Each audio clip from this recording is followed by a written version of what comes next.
cash. Now, I know that isn't the case for everybody, but that was one example of sometimes we hear things in the news and can get a sense of urgency, and maybe we don't need to do anything.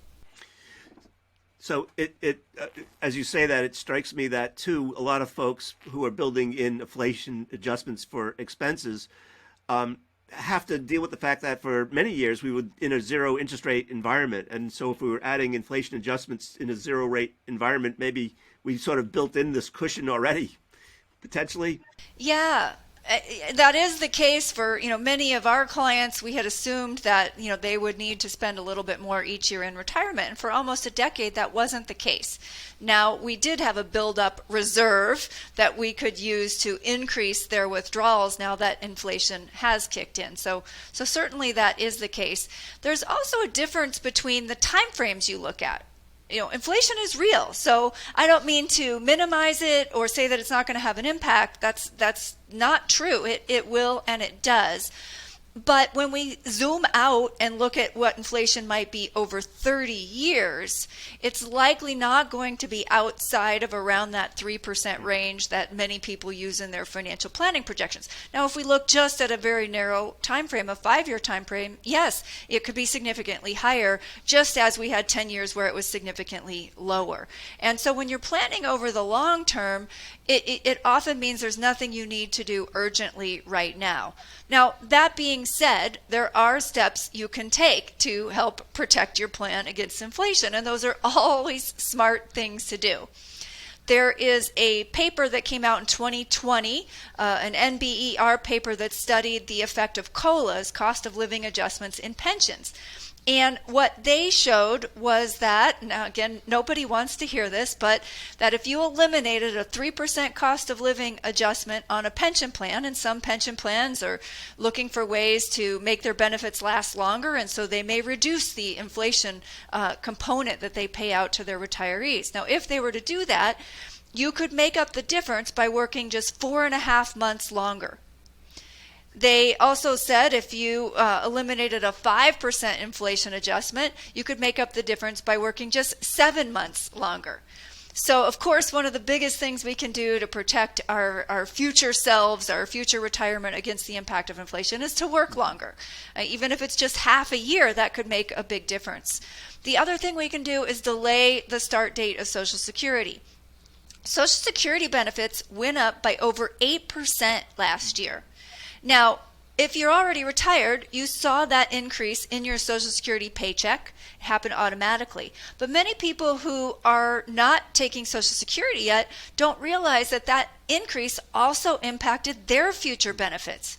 So even if you haven't started Social Security yet, when there is inflation, that inflation increase will impact your future benefits. And when you get your Social Security statement, it is not showing you the benefit amount after future inflation adjustments. So when people are doing their own calculations, they often miscalculate.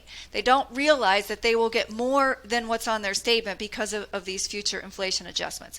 So delaying Social Security to age 70 means you get more. And now each time there's an inflation increase, for example, last year at 8%, you got an 8% increase on a higher starting amount. So that was very beneficial for those people who had waited as long as possible to collect Social Security. Yeah. Let me go back to delay working longer. And I think some of the benefits are worth noting. This notion of contributing even more to your retirement account, delaying withdrawals from your retirement account, giving yourself a little bit extra time for the money to grow in your retirement account. All those things seem like additional benefits that maybe sometimes get lost in the fray.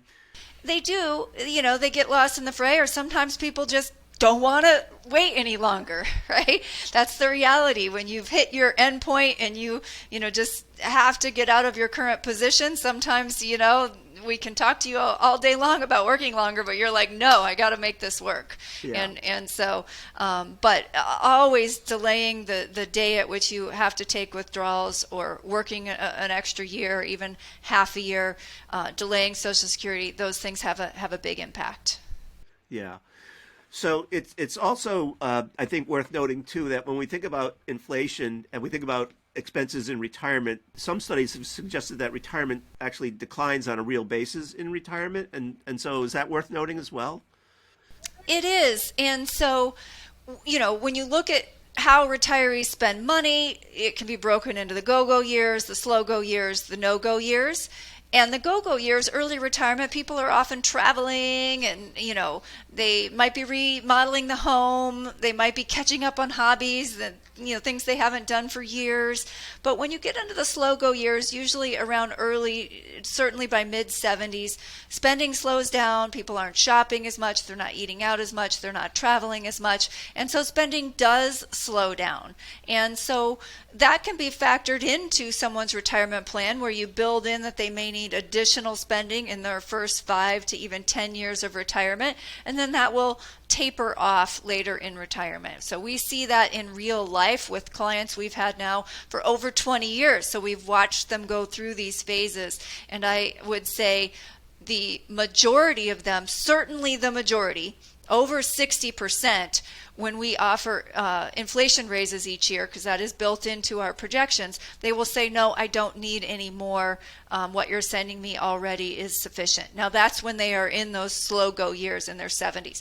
Our early retirees in their 60s still, almost always when we say, we can increase your withdrawal by this amount per month, they'll say, okay, yeah, that would be really useful. So it strikes me that my takeaway from all this is this notion of, it's one thing to sort of read in the newspaper or online that inflation is at 6 or 8 or whatever percent it might be, and to be frightened by that number. It's a whole nother to sit down and work with the numbers to see how inflation might affect your plan and to find solutions for whatever might be concerning you and create certainty out of what might be uncertain, an uncertain environment. Yeah, they are very different things. For example, even looking at retirees, if you are renting, inflation is likely going to have a bigger impact on you because rents are rising and have been rising rapidly.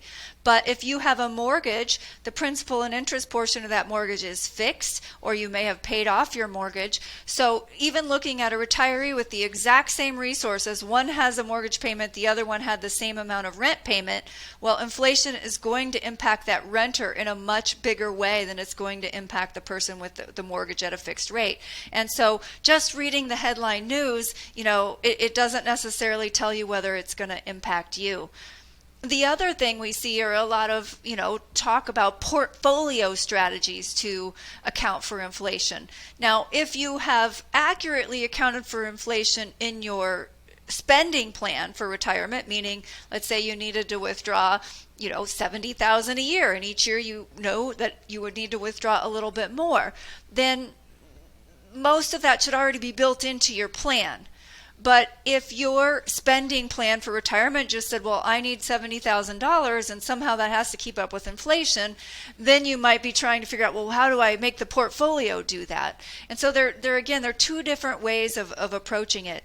The way that we approach it, we look very long term, over 30 years in retirement. And so we want to build those inflation increases into what we assume needs to come out, and we've already baked that into the portfolio. But other people might have different goals. They're looking on a much shorter term basis. And so they might be saying, well, what could I do with the portfolio right now to try to hedge against inflation? And the challenge is there aren't any surefire things. Historically, people have discussed TIPS, Treasury Inflation Protected Securities, but with this recent bout of inflation, TIPS actually went down in value. iBonds are fabulous. They have a great inflation adjusted component, but you can't get a whole lot of money into them. And so it's hard for that to have a meaningful enough impact on your overall retirement plan.